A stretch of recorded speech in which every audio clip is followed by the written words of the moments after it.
Okay, part 2 tayo ulit dito ngayon sa Davao City Hall or San Pedro Square, City Hall Drive. Dito tayo ulit cover tayo dito sa ganap, no? So kanina around 12 noon, meron tayong nakita dito ng mga nga kanina naabutan na nag-prayer rally, di ba?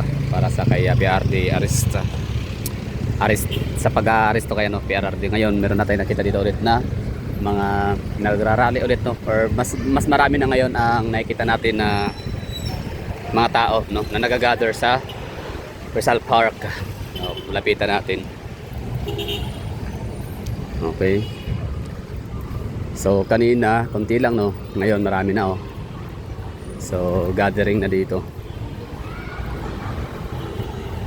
Mostly mga taga City Hall, mga empleyado.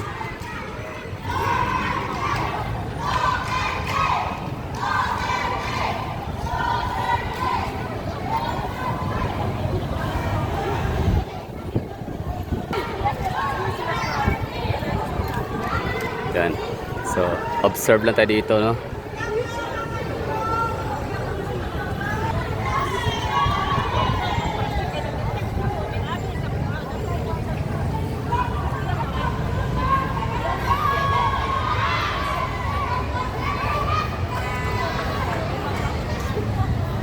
So wala pa to, no, mamaya pa ng konti, mga hapon, tingnan natin gabi, baka meron ulit dito na mga ganap pa makikita natin. Sana makapag-update pa rin tayo, no. Pero yun lang, no, sa mga nanonood ngayon, taga saan ho kayo, no?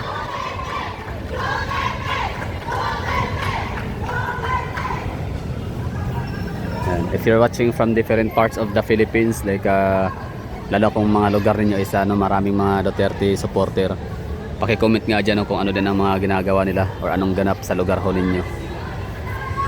So ano to siya ngayon, no? Popular news, hot issues nationwide.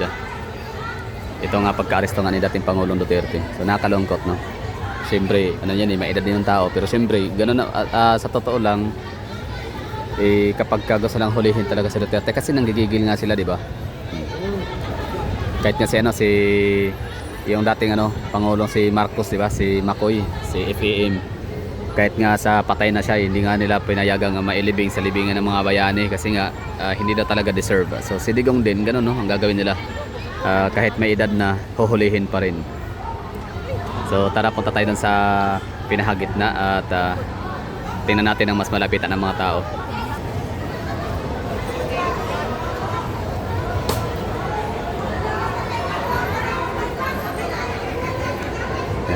ICC insults our sovereignty. May mga kasuot dito ng mga damit na may mga ganyang karatula.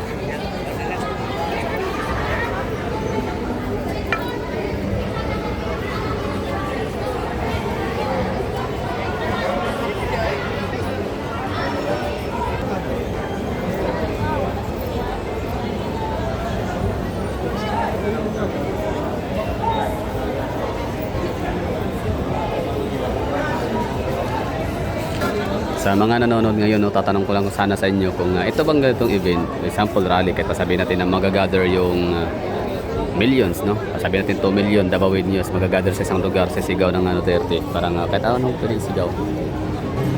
So kahit anong isigaw, no? Na yan na nga. Didinggin kaya ng Malacanang, maalarma pa sila kasi pansin ko parang wala, no? Manhid sila. Gaya nung sa INC Rally for Peace. Parang wala naman silang doon, hindi sila natinag. Wala silang walang effect, no.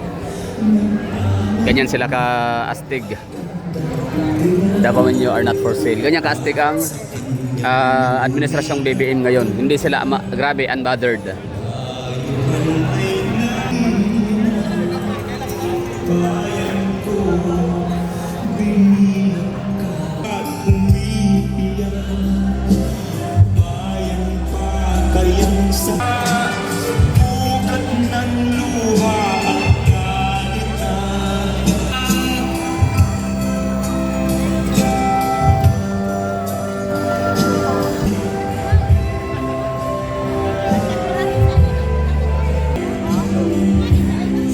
natin, no?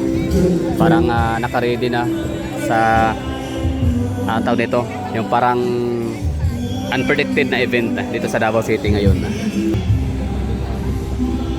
So kung sa totoo lang, no, kung irrelevant lang talaga itong mga Duterte, kung hindi lang talaga to hadlang sa political ambition ni Martin Romualdez, kung hindi talaga to banta, no, sa mga kurakot na nasa administrasyon ngayon ni PBBM, hindi naman talaga na to gagawin sa kay dating Pangulong Duterte. Kaso nga lang, isa to sa paraan of land demolition job nga ito, no, para sa pamilya Duterte. So isa-isahin nilang tanggalin si Mayor Basti, parang 'di ba na-suspended yata siya or muntika na, no, na-suspended as mayor. Tapos ngayon si VP Sara ipapa-impeach, tapos ito si Mayor si Pidots, si dating Pangulong Rodrigo Roa Duterte ay ikukulong, no. Kaya napahuli talaga nila. So ngayon, kung makulong yan si ganito lang ha, makinig kayo dyan ng mga anti-Duterte na nakikinig ngayon sa akin. So let me know in the comment box. Yung honest ha, kapag ka ba nakulong si PRRD, nahatulan, guilty, ganun, no, ng ICC.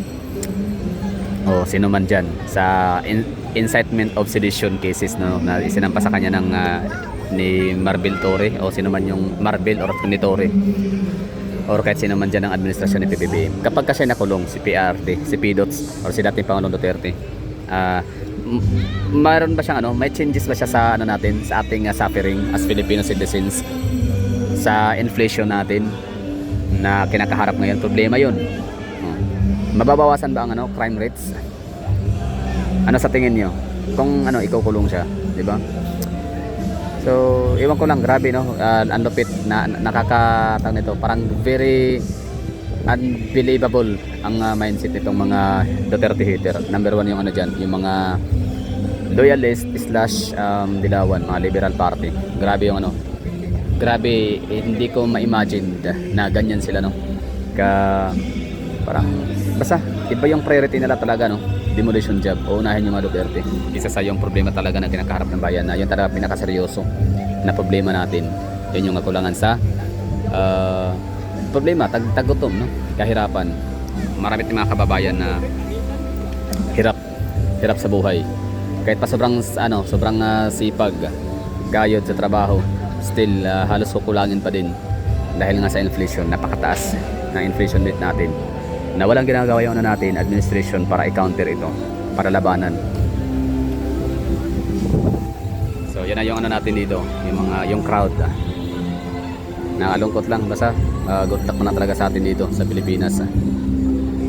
Ito ay ito ay movement nila, demolition job, para makapagpatuloy sila sa pagnanakaw. At worst talaga dyan, hindi sila bababa sa Malacanang. Pwede itong magkakagulo, magrarally. Actually pattern talaga to. Meron nag-comment na kahapon noong nakarang araw sa ating vlog, na pattern daw to ni dating Marcos nung senior. So parang inuulit lang din, no, inuulit ng anak ng junior. So parang siya, the history repeat itself. So kawawang Pilipinas. Ang pinagkaiba lang ngayon, kahit pa modern technology na tayo, ang bilis lang mag-spread ng information throughout social media o through online, no. Ang mga tao hirap nang makisama sa event, no, sa gatherings ng tawag nito, people power, kung meron man, no, kung magkakaroon man. So hirap cooperate lahat, kasi busy nga sa hanap buhay. Mas uunahin nila yung survival. Nasa survival mode na kasi ang mga Pilipino ngayon. Kaya mahihirapan na mag-gather ng ganun kadaming crowd, kagaya nung sa EDSA People Power 1. So, di ba? Mauulit lang at mauulit, no. So, ngayon ginugulo. Kasi nga nag-comment balikan ko, yung nag-comment kahapon nakarang araw sa ating vlog, na pattern nga ito ni Marcos. So, guguluhin kunyari ang Pilipinas. Magkakagulo, siyempre marami, millions ang mga Pilipino na mag-aalsa laban sa gobyernong PBBM. So, ang mangyari diyan, declare ng martial law. So, pag magde-declare ng martial law, wala na. Kawawa na. Ito nga, wala pa nga tayong martial law nito, pero gipit na tayo. Diba? Wala tayong boses. Ang mga natin, mga vlogger, natin mga social media influencer, pinapakasuhan, diba? Kinokontempt. Yung iba kinokontempt. Sino? Si Loren Badoy, for example, si Ka Eric, diba? Kinokontempt sila. Wala pang martial law yun, ha.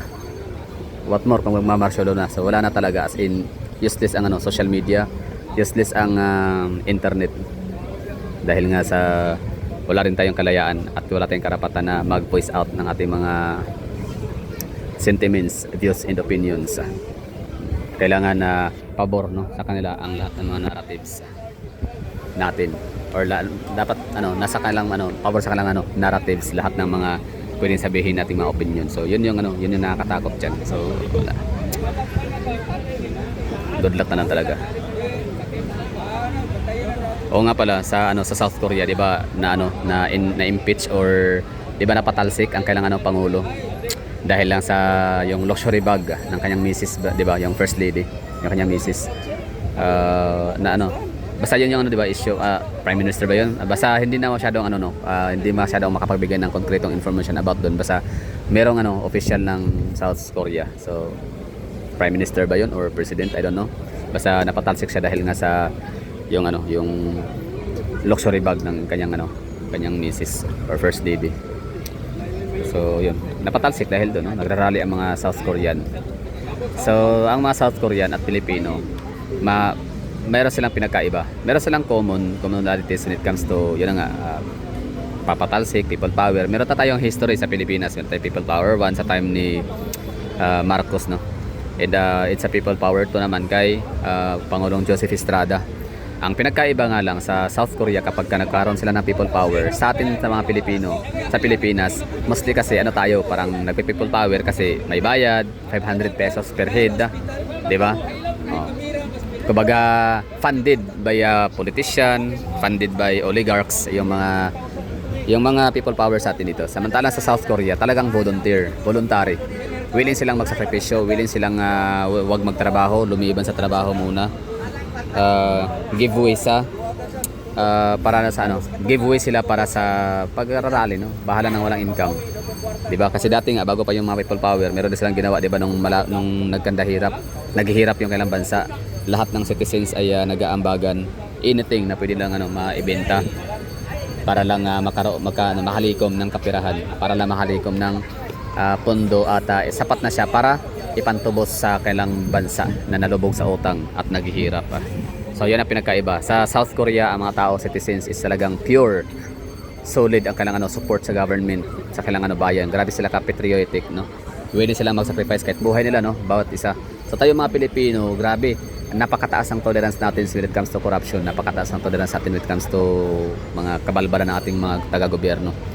Talagang kailangan maghihingalo muna tayo. Kailangan mo ng 50-50. Kailangan mo natin yung malapit natin mabaliw dahil sa sobrang gutom, 'di ba?